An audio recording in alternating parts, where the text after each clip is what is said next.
Hey, so today we're going to do some radial trenching on an ash tree. We just had a lot of interior dead suckering, like it would sucker and then they die off pretty quick, and some tip die back. It has a good root flare.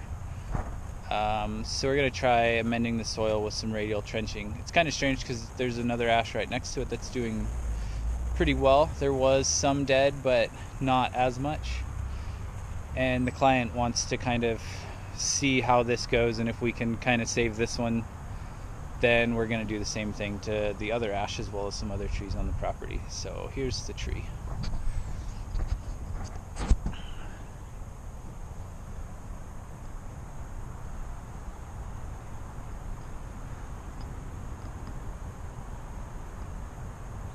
It's pretty healthy overall, just the little twiggy dieback makes me suspect soil issues. And here's the other ash right next to it.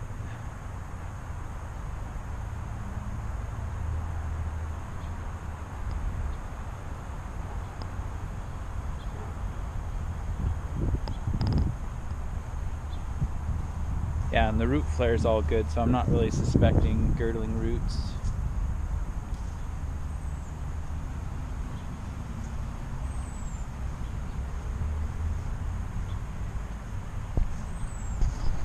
So here we go.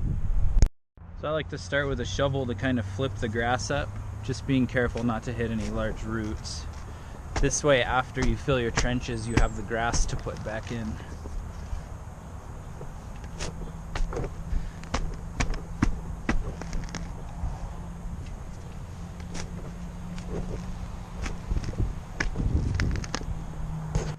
Notice as I go in, I'm just barely breaking the surface, pulling down and kicking in, so I'm trying not to disturb as many roots as possible, just getting that layer of grass.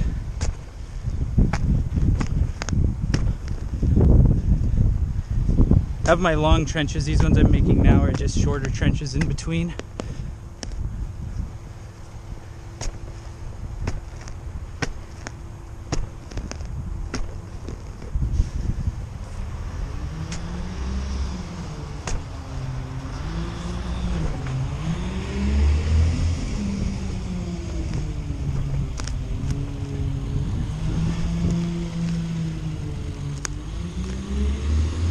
The tree's in real decline.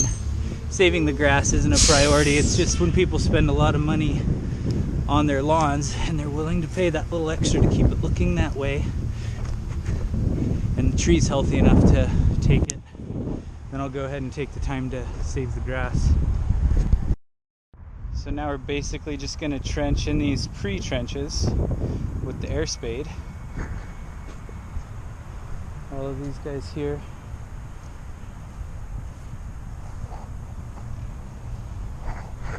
Trench them out 8 to 10 inches, fill them with some compost, mix in some of the existing soil with the compost, flip the grass back over and call it good.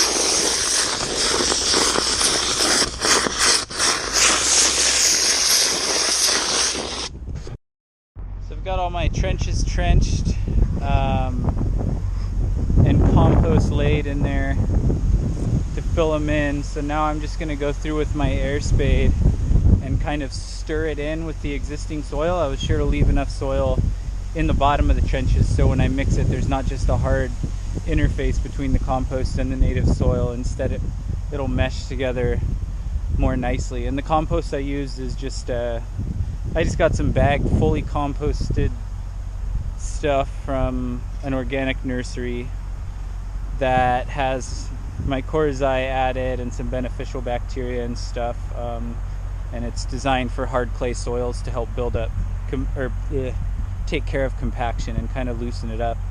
And these trenches, the first layer of soil was really nice and easy to get through, because obviously they water a lot because they love their lawn. But as I got further down, there was quite a bit of compaction, which makes me happy because this is going to work even better. Yeah, it's just pretty much guaranteed now. The tree will be very happy after this.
Now these humps will settle over time. Won't take too long really. So once that compost settles, it'll be good as gold.